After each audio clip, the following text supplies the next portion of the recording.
Hi folks, I'm Russ Amber, and I've been coaching boxing since 1979. During that time, I've worked thousands of rounds in both the amateur and professional ranks. Over the years, I've had the privilege of seeing some of the greatest fighters of the modern era at both the professional and the Olympic levels.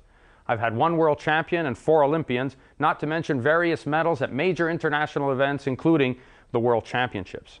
Since 1988, I've worked as an analyst for the CBC on all their boxing coverage, and since 1996, I've also worked on TSN, the sports network, as their exclusive boxing analyst. Since June of 2000, I've been president of Quebec Boxing and have been a board of directors member of the Canadian Amateur Boxing Association. One of my most recognizable fighters that you might know is Otis Grant. Otis won the WBO middleweight title in 1997 and in November 1998 fought the great Roy Jones. Although we didn't win the fight, seeing the quality and supreme talent of someone like Jones really gave me an increased appreciation of the fantastic talent that he is. Today we're going to take a look at basic counter-punching routines. The most effective punches you see land in a fight are the result of counter-punches, the instantaneous reaction to a punch followed by a combination of your own. All the greats from Sugar Ray Robinson to the fantastic Roy Jones are an excellent example of counter-punching at its finest.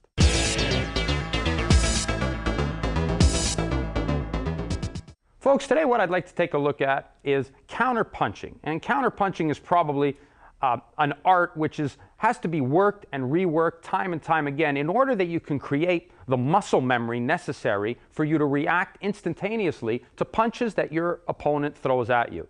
Obviously, when you learn, it's more of a thinking process and you think about it before doing it. As you get into a higher level, that gets a little harder to do. You don't have the time to think, and it almost has to be instantaneous reaction. And that can only come from repeated training and getting the punches out the way you want them to and developing the muscle memory needed to do so. So I guess we'll stick with the basics on this, and I'd like to ask David to come in and join us. And Dave is 14 years old and 119 pounds, and he's ranked number 2 in the nation. And we just want to stay with something quite basic here with you. The first thing we'll take a look at is the jab. Obviously, we'll start with that. That's the first punch that you would learn in the gym. So you got your stance. Again, if you've seen the other tapes, and if you haven't, I urge you to take a look at them. But I'm really strong on the stance and the base that you have as a fighter. That's the most important thing, because in order to do any kind of punching or counter-punching, you need to have a good base. So with that in mind, remembering that a base is your most important thing, let's start with the most basic things first and start at the beginning. The first punch you probably would have learned is the jab. So we're going to start with the jab. We know how to throw it at this point. Now what we want to do is learn about how to counter against it. So David, I'll ask you to take your position, please. Now again, remembering that we have the stance, and if you don't mind, I'd like to just show you again to reiterate how important this is. Now, the proper stance, is the way I like it, is where the fighter's head, his foot is ahead of his head, the body is angled perfectly here. From the heel all the way up, makes a nice line forward, leaning forward into the punch, and the front foot offers the support necessary. This is very important. For any of the punches that you will throw, that's going to be vital for them to be effective. Those physics of your technique and your stance must be there in order for it to be effective. So, with David in good position here, the first thing we're going to look at is the jab of what David will do to counter punch the jab. Now, the first thing we have to decide is he going to block it or is he going to slip it? Those are the 2 options he has. We'll do the block first. If I throw a jab at Dave, he's probably going to block it with the right hand. The counter punch on this will be bang, a quick left jab right back. Do it again, and it's got to be instantaneous, bing, bing, and he'll do it right there. That is a counter punch, a basic, quick counter punch routine for the right jab, for the left jab. Now, with that, with good speed, he'll be able to execute a 1-2 off of that. So he'll wait for the opponent to throw the jab, I'll throw it, bing, bing, and the 1-2 will come back out. Again, and it's almost an instant reaction. Notice how Dave he's catching the punch and he's letting his hand go almost instantaneously as I step in with my jab. That's what I mean. That's why I'm trying to stress how important it is to be instantaneous on the reaction. So we'll look at it again. We're in a position. Dave's waiting. Bing, boom. Now with that, if you've got good speed, add a third one to it so he can counter punch with the 1-2-3. This is where you'll get a guy who's only throwing 1 shot at a time. He's trying to load up with you. Now you nail him with 3 shots. So you're boxing, everything's looking good. You throw it, boom, boom, boom, and the left hook comes around. Again, bing, bing, boom. As soon as the guy throws the shot, you're instantaneously on him. We've heard the adage, make him miss, make him pay. Well, that's an exact example of that.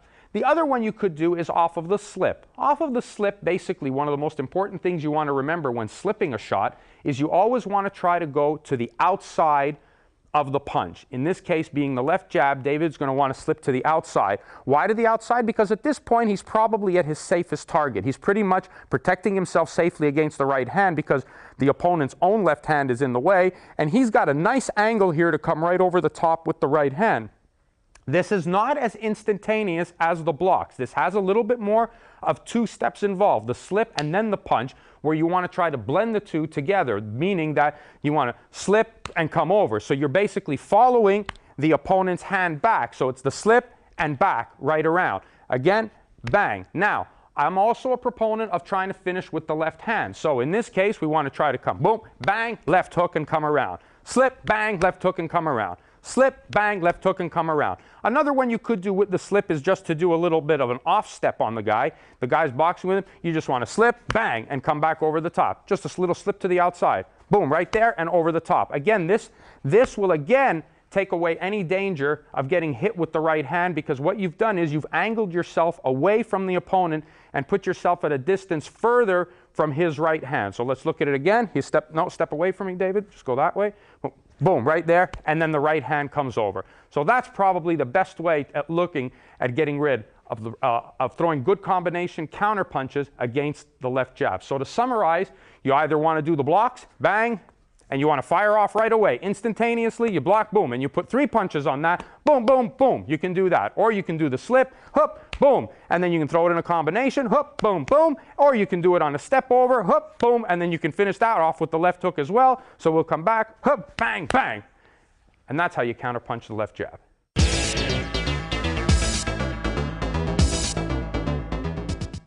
Okay, now that we've seen how to counterpunch the jab, we want to move on to the next punch, which again, we're staying very basic here, and that's the right hand. Again, very simple, and like I reiterate all the time, stance is very important, so make sure the execution is good. If you can throw a right hand properly, you'll be able to counterpunch using your right hand as well. David, take your position, please. Now, the right hand, again, we're going to look at 2 things, again, is the block and the slip. And in some cases, with the right hand, although depends what kind of guy you're fighting, if he's throwing it correctly, you're only going to be worrying basically about the block and the slip. But every now and then you get in with a guy who throws a big haymaker, you know, and you can probably get under that. You can roll under that shot. But we'll take a look basically at the 2, which is the blocking and the slipping of the right hand. So if I'm working with David, the 2 ways he's going to do, we'll do the blocking first. If I'm throwing the right hand at David, what he's going to want to do is from his boxing position, good stance, he's going to just want to catch that shot right on his left glove as I throw it, boom, and he'll catch it right there. So we know that that's how he'll catch the shot. Now, from there, what he has done is he has torqued his body. Now, by torquing his body, he's already twisted everything up and lined himself up to already throw the right hand. Hold on. Now, the guy throwing the shot, when he's in this position, is now very susceptible to his own right hand, much like he would be if he would be a southpaw. He'd be open to right hands. By throwing it here, he is basically, in essence, taken on almost a southpaw stance. So from there, with David's body already torqued, he wants to follow me back with his own right hand as I throw that and come straight down the middle.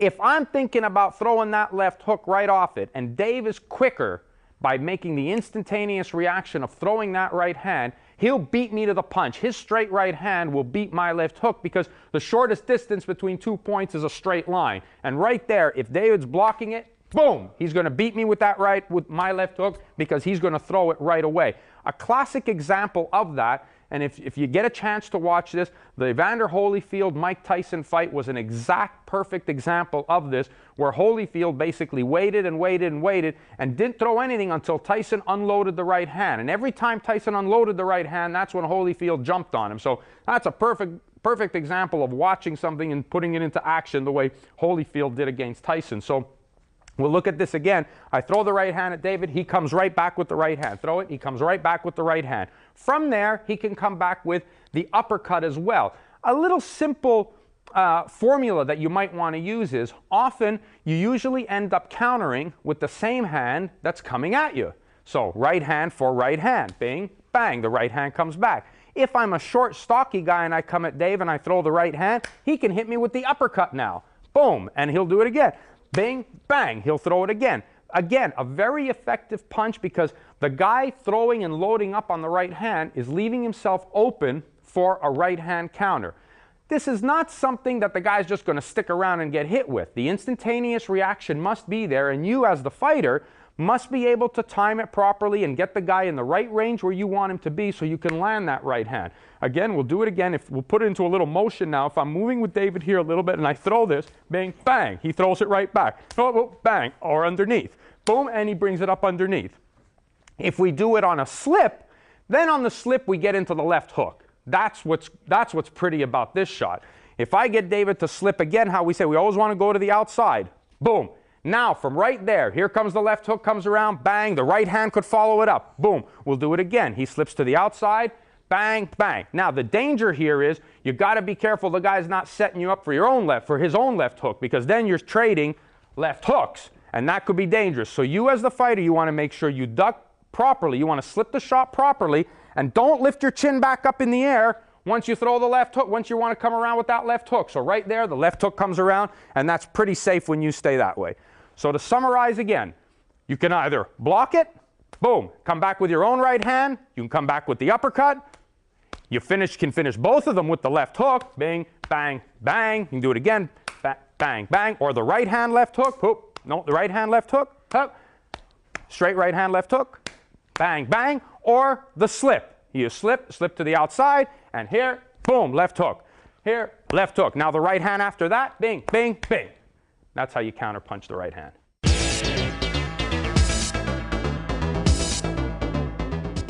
Okay, folks, well, we've looked at the first two basic punches, the jab and the right hand, and the counter punches that go with it. Remember, it's very easy to say, you got to do this, slip the right hand, throw your left hook, or slip the right hand, come back, block the right hand, come back with your own right hand. All this needs practice, and it needs practice so that it's instantaneously comes out when it happens in a fight. That's probably the most important thing I can tell you about counterpunching, is the ability to keep working it and working it and working it so that your body gets used to making the moves. When you pick off a certain shot, you're able to come back.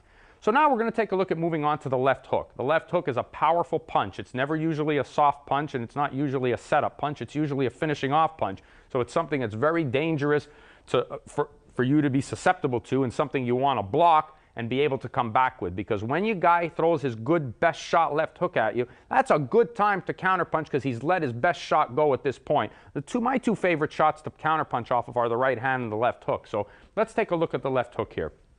Again, there are three ways you can do this. The two ways you can do this: you can block it or you can slip it. Now, obviously the block is a pretty simple thing where you're just going to catch it with a high right hand and roll with the shot a little bit, because that's what you want to do to absorb the shot. Now, from the roll here, you want to be able to come back with your own left hook, right hand, left hook.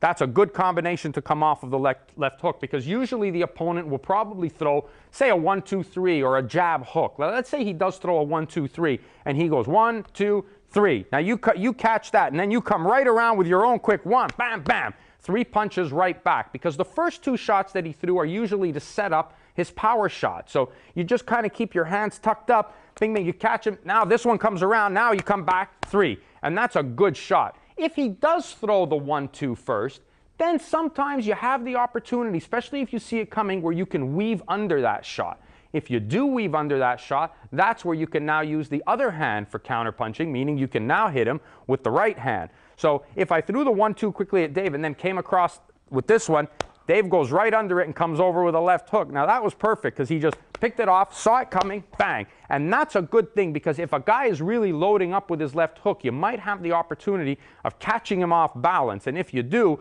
he'll walk right into that right hand, because if I throw it like this, now he's trying to come back, your right hand will definitely beat his right hand. That's a good shot to throw and a good way to keep him off balance. You can also do that by stepping off to the side if you want to, like that, and coming right back over again. We can do that again here, boom, bang, and that can come right over. So if we did it quickly and I had David block the first 2, he just has to block it and then turn over, boom, and then that one can come back, and he can finish with the left hook, because that's a good time for him to do that. I like finishing with the left hand. So 1, 2, go under, bing, bing. And he can even keep going that way, and he can kind of spin me off if he wants to after, and he can end up on the side of me, which gives him an angle. where he's not in much of a danger, and that's what you want to be. You want to be able to counterpunch and not be in return fire from your opponent. So again, we'll throw 1, 2, boom, bam, bam, and then he can just go off that way and move. And he's pretty safe at that point, and then I got to turn back and look for him again. So if we're boxing, we're moving along here, sometimes the fighter will throw, the jab hook. So at this point, David will block both shots. So he'll block this, block that, come back with his own left hook. So block, bang, bam, bam, and then the right hand after. So block, block. He'll block this one, bam, bam, bam, bam, and he'll throw there. You don't have to hit so hard. Ha, bam, bam, bam. That's right. The thing is, the instantaneous reaction to the punch is the key. And the thing that it does to a fighter, especially a fighter who is offensively minded, is that you keep offsetting him each time. You keep disturbing him. Every time he tries to do something, you're hitting him. You're bothering him with something. He throws the left hook, bang, you're hitting him back. He throws the boom, you're throwing something back at him. You go under it, you throw something at him. Boom, you go under, you throw something at him. He tries to do the left hook here, boom, you catch him with that one coming in. That's a key, is that every time he tries to explode on you, every time he tries to put some pressure on you, tries to land the hard shots, you have to keep offsetting him. And the way to offset him is with combination punching and counter punching. So we'll look at it again. If we summarize on this, there's the block. Very important here, again, the turning of the body, he's tucking into the shot, he's absorbing the blow. From there, he'll come around with the left hook. Perfect shot right there with the left hook. Come back with the right hand, and then finish off with the left hook. That's what he'll do on the block. If we do it on the slip, he'll go under. Boom, straight over with the right hand, and then the left hook follows. Here, boom, left hook follows. And we'll do it again. Under, roll under, boom, and left hook follows. Again, very good. And the final key to that is to offset so that you're not there for any kind of danger. Dave just slips around under, boom, boom, and turns. Again, slips, under, and turns. Let's do it one more time. Under, bam, bam. Do it again. Make the slip with the step. Here we go. Boom, bam, bam. Turn it. No, make the slip with the step. Bang, bang. That's what you'll want to do when you get under the left hook. Create an angle for your opponent so that he can't hit you back. And that's how you counter the left hook.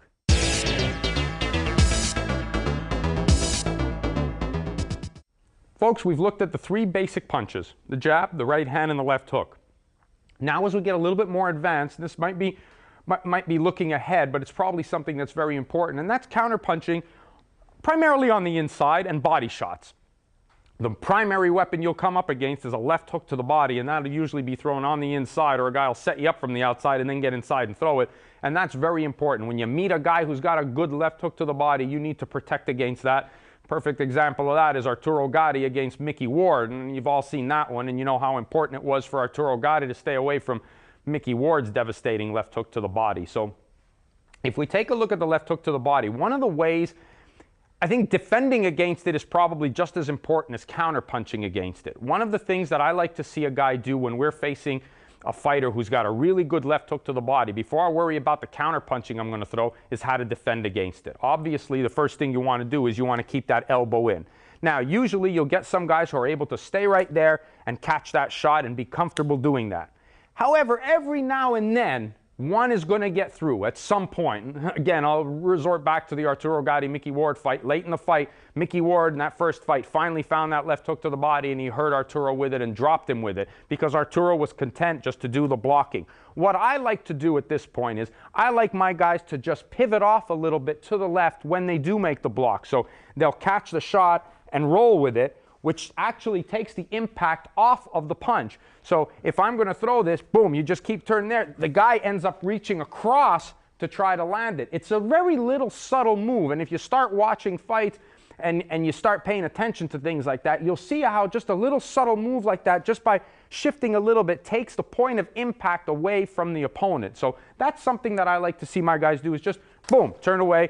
See, I wanted to hit him there, but he rolled with the shot, which made me end up, instead of landing the shot here, which is where I wanted to land it in full impact, he ends up moving away, and now I'm coming across my body, and I've taken away the impact off the punch. So that's a very good thing. Now that you've decided on whether you want to just roll with it a little bit or block, either way, that's the same thing.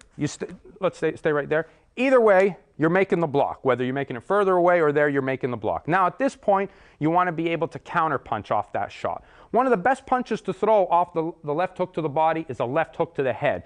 The reason being is the fighter is somewhat exposed, especially if you make him reach for you, because he has to lean down to throw that shot. So from there, even if his hand is high, that left hook back to the head is a really good shot for you to nail the guy with. So if you block this, bang, and come back with your own, bam, and you come back with your own, bam, come back with your own, that's a really effective shot. From then, you can also spin your guy off as well, and you can just keep going with the pivot, bang, no, land the shot first, bang, bang, and then you're gone again. You can just pivot away from the guy. It's an effective shot. It can also be very effective if you throw it, even when you think he's reaching for that left hook to the body, which means it's a counter punch, but he really hasn't thrown the punch because you're seeing it coming first. So if the guy kind of drops his shoulder ready to throw that, let that left hook to the head go. And 9 times out of 10, it's going to land and it's going to find the mark.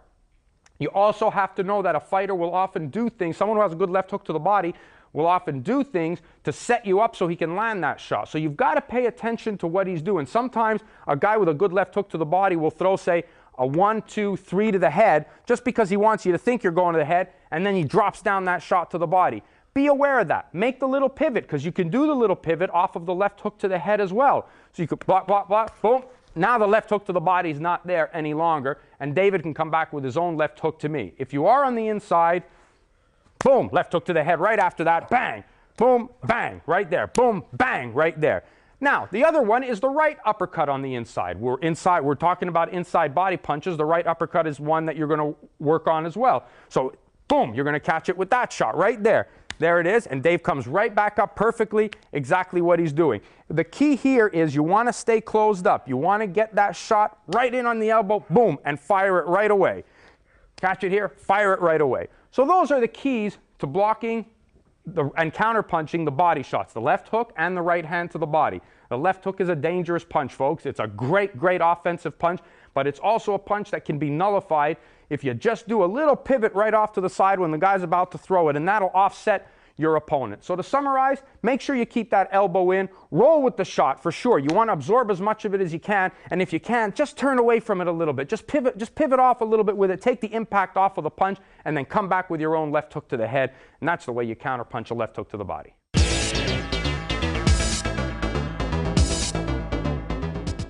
All right, now we're moving on to the next step, and that's the right hand to the body, and that's from long range. Pretty easy punch to block. Where it becomes dangerous is when the right hand to the body is in itself used as a counter punch, and that could be on the jab as well. I'll give you an example of that.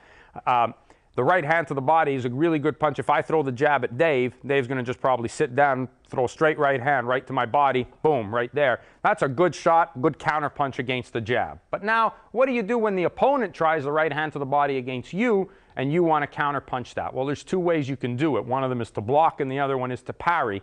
Generally, if you skip away from a long right hand, it's good, it's effective, you keep him away, but it's probably not in a great position to counter punch back because he's throwing it from long range and you've skipped away from it to begin with, so basically the opponent is probably no longer there where you can counter punch him. However, he does come at you and you do use a block. It's a pretty basic, simple block using just your elbow from a boxing position.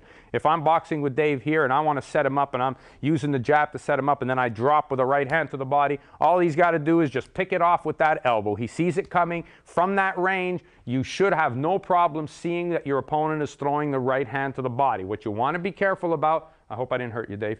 What you want to be careful about is that he's not setting you up to land another shot, which could be the left hook to the head, which is why you don't, by using the elbow block, you don't compromise yourself because you've stayed in a pretty good position to begin with. You've stayed in your boxing base. You can see everything that's happening, and all you've done is picked off the shot, and if he does try to come back with anything else, you can always block it, whether it's the left hook or if he tries to double it up and come back over the top with the right hand. You haven't compromised yourself by taking yourself out of position where you could be opening yourself up for something else because you've pretty much stayed basic just by blocking it, bang, right there, right there. Now, if David wanted to, or at this point, like we said earlier, you try to counterpunch, same hand with same hand. So if I hit him with the right hand there, that's the right hand he wants to come back with again. I catch it there, boom, that's what he wants to come back with again. Normally, you won't often find a guy standing there too long to get hit with that shot, so it's a little bit more difficult, but every now and then you'll come across a fighter who let it hang out there thinking he can nail you, and you catch him right away. Again, the key to this is the instantaneous reaction. The other way to do it is on the parry. And the reason you can use a parry at this point, you can use it for a few punches, especially the straight punches, is because it is a long-range punch. If we can just recap a little bit, when using the jab, we talked about blocking the jab. You can also parry the jab, and we can do that. You can block the right hand, and you can also parry the right hand. Same thing with the body shot. Parries are good. It's an advanced technique, but it's good. It's a good technique. And from the outside, if a guy threw the right hand to the body, you can parry that easily, and in the natural flow, you can just turn around and just crack him with a little short, quick left hook. So we can do that again, turn him, bang, and you just crack him over. This knocks him a little bit off balance, so he's not really in a good position to come back with his own left hook, and you can just tap him over with the right hand. That's something that's a little bit more advanced and a little bit sneaky, but it's something you can see, so it's in a good range, because if you have a good vision and the guy's throwing it from the outside and he commits to it, it's easy punch to get away with. So let's take a look at that again. If David does want to throw it to me from long range and I see it coming, I'm just going to catch it and pop him, throw him off balance, I'm going to catch him and pop him. Or the other way is with the block with the elbow. Boom, if Dave blocks with the elbow right there, he blocks, he catches it there, and what does he come back with? Bang, bang, his own right hand. He can follow that up with the left hook. Bing, bang, bang, left hook comes again. Hit, bing, bing, comes back again.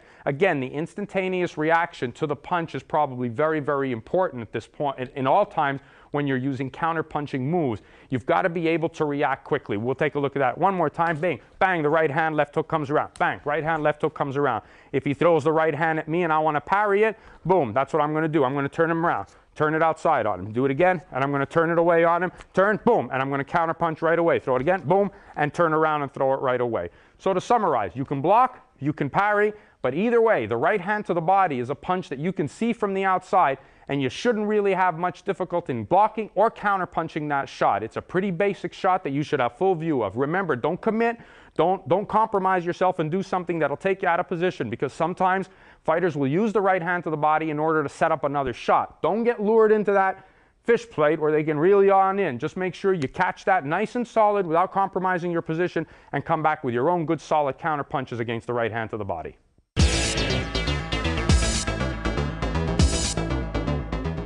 All right, well, we're still staying with counter punches, and now we're going to take a look at the right uppercut.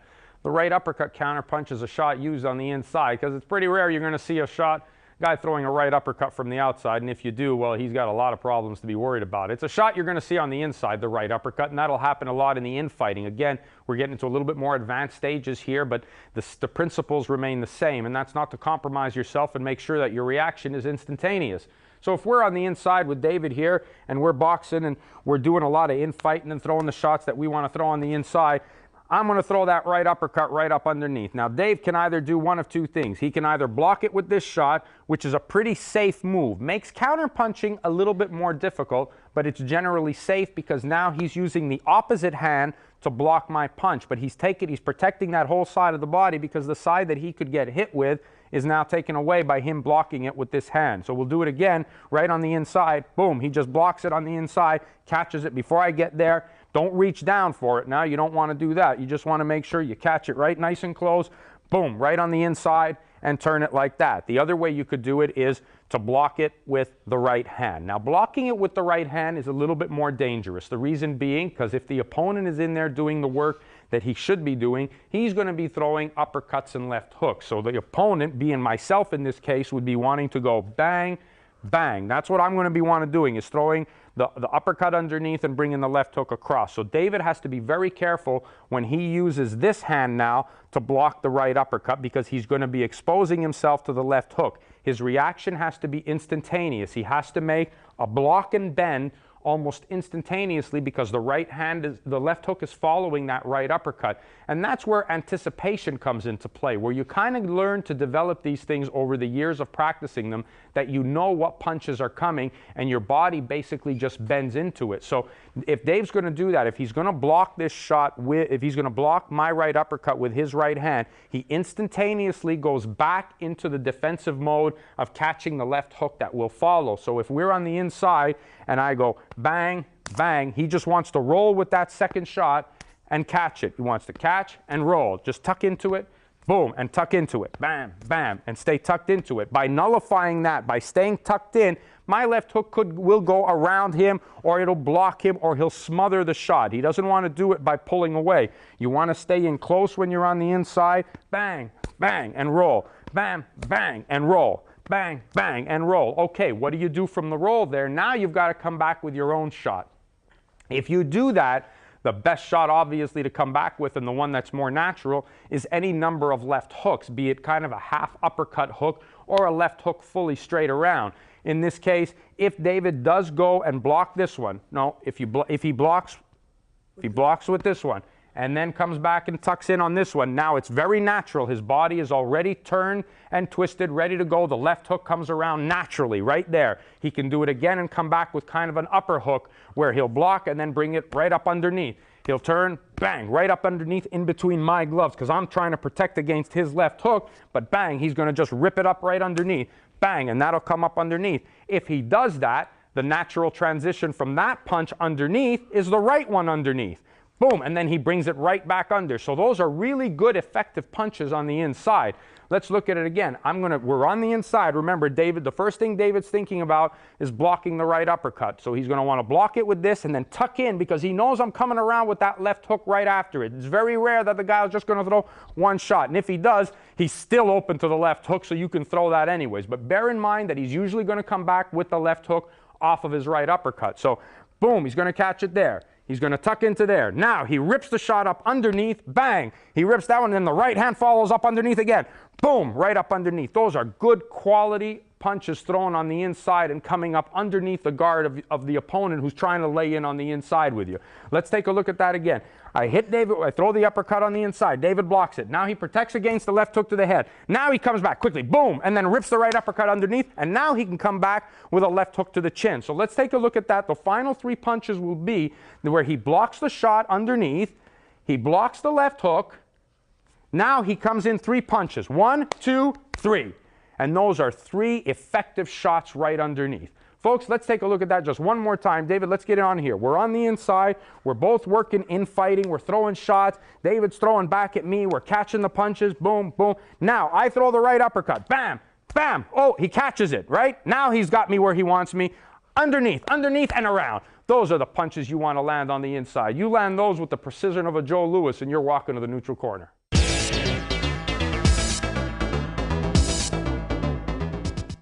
Folks, that's our look at counterpunching, the basic punches in boxing. Again, I've got to reiterate to you how important it is to have a good stance, first of all. And if you have to, go to titleboxing.com, look at all the other boxing videos that are on there that'll give you an example of a good base. Because without a good base, all the things that we show you, whether it's in punching or counterpunching, are going to be ineffective if you're not able to deliver them off of a good base. So I'm a strong proponent of that, and I like to see it used as often as possible, and I like coaches out there to make sure you stress it to your fighters time and time again.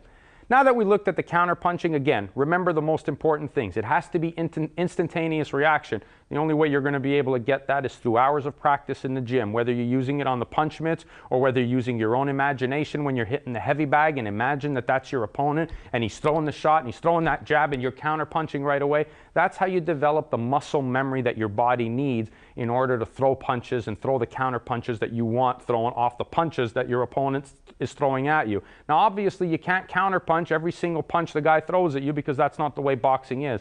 But let's say you've gone into a fight and you're fighting a guy that you know has a really good right hand, and you and your coach decide, okay, we know this guy's going to set everything up with his right hand. You start practicing on working what you're going to do when he does throw that right hand. That's when counterpunching becomes really effective. The other time it becomes really effective is when you're facing a guy who's really aggressive and he's really good. And this is what he wants to do. He wants to impose himself on you. He's not waiting. He wants to come right at you.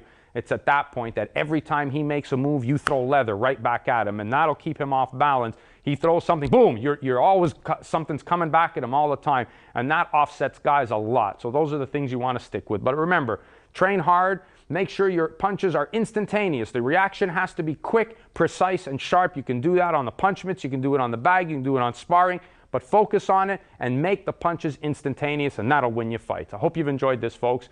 Nice to see you. We'll see you next time. Title Boxing's got you covered with 16 action-packed videos to get you in the best condition of your life. Boxing and conditioning experts Danny Campbell, Michael Rutherford, Jeff Finnick, and Russ Anber put you through the paces to show you everything you need to know to improve your speed, strength, agility, and stamina. How to wrap hands, hitting the heavy bat, medicine ball, obtaining the edge of speed, interval training, punching at angles, advanced techniques, explosive speed and power, mastering the basics, Punchmit's secrets, getting bigger and stronger, dynamic speed and thrust, counter punching, working the corner, defensive skills and drills, body punching, and more. Get only the ones you want, or get maximum impact with the entire series. Get the secrets of over 80 years of combined boxing and physical training experience in one action-packed video series. Where do you get it? Exclusively at TitleBoxing.com. TitleBoxing.com. If we don't have it, you don't need it.